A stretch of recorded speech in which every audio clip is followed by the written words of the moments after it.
résilience, qu'est-ce que c'est? C'est la capacité de rebondir après un événement et de résister à un choc. Donc c'est tout ce que l'on peut mettre en place, toutes les ressources qu'on peut mobiliser pour faire face à un événement et d'une certaine manière arriver à le surmonter à un moment donné.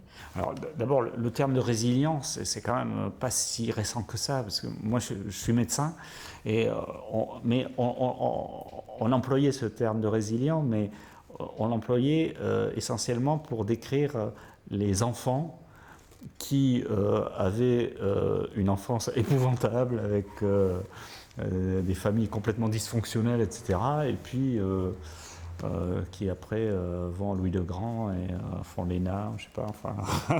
Donc c'était ça, un enfant résilient, c'est comment ça se fait que, puisqu'on explique toujours, il a eu une enfance malheureuse, donc c'est normal qu'il ait raté sa vie, et puis finalement il y a des gens qui ont eu une enfance malheureuse qui ont l'air de bien s'en sortir. La résilience, c'est le fait de dire que les ressources existent pour tout un chacun, il faut les trouver, il faut les soutenir, il faut les enrichir, et on est là pour ça.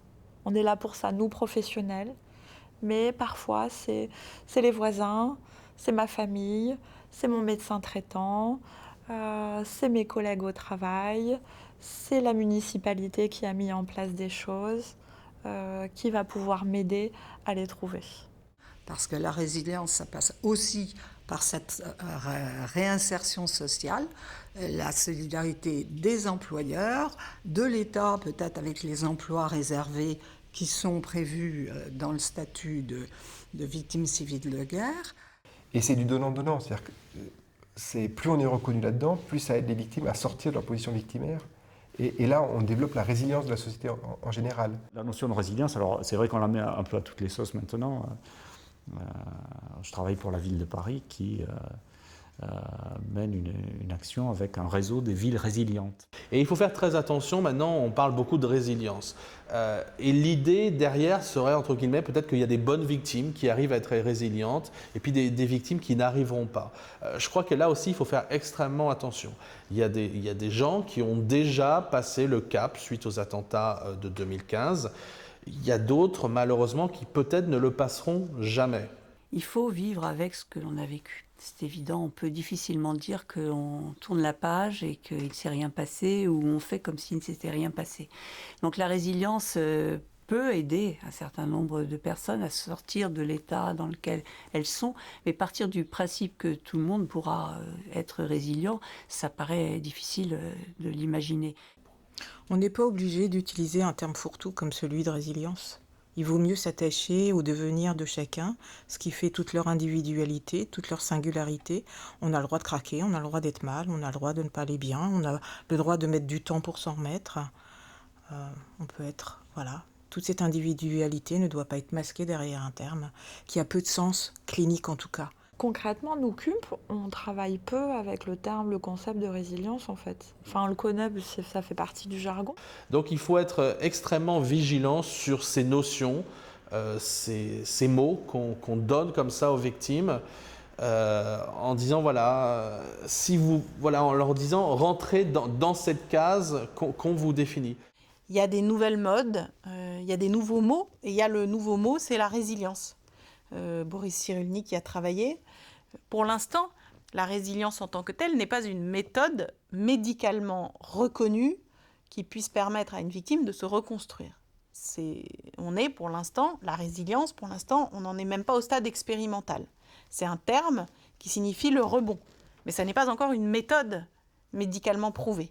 Nous, on a fait les choses sans vraiment se poser de questions. Je veux dire, on n'a pas fait les choses en se disant la résilience, ça va être notre truc. Mais on a comme secrétaire de notre association un jeune garçon qui s'appelle Samuel, qui a la quarantaine, qui est un énorme fan de Cyrulnik. Et donc, il nous parle en boucle en fait de Cyrulnik et de la résilience depuis le début de l'association, parce qu'il est là depuis la création. Samuel me faisait des espèces de digest, on va dire, de Cyrulnik, le Cyrulnik pour les nuls et les victimes de terrorisme qui ne peuvent pas lire, donc voilà. Et en fait, c'est venu de là, hein. C'est venu de la passion d'une personne de chez nous. Alors, d'un côté, ça psychiatrise pas, ça éloigne aussi de ce côté, on est malade, on doit se faire soigner, psychiatrie, avec toute la représentation qu'il y a derrière.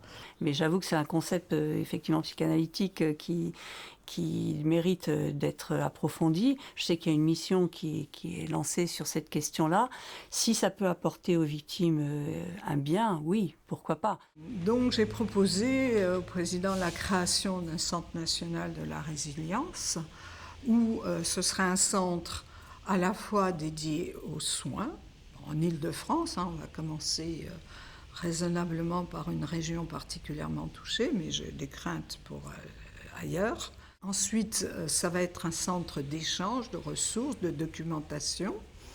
Il faut proposer des formations, les valider, et ensuite pouvoir accueillir à la fois des victimes et à la fois s'ouvrir à toutes sortes de thérapies. Nous avons confié une mission d'étude à Françoise Rudziński pour qu'elle cherche, avec des professionnels, si nous pouvons avoir un centre de ressources à ce sujet-là.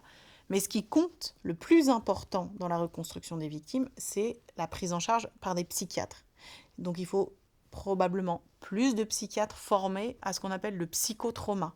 On manque encore cruellement aujourd'hui de psychiatres pour accompagner les victimes d'attentats terroristes ou d'accidents collectifs ou de catastrophes naturelles. Une inondation, ça suscite une immense douleur et ça peut générer un traumatisme ancien qui a des répercussions graves sur les individus.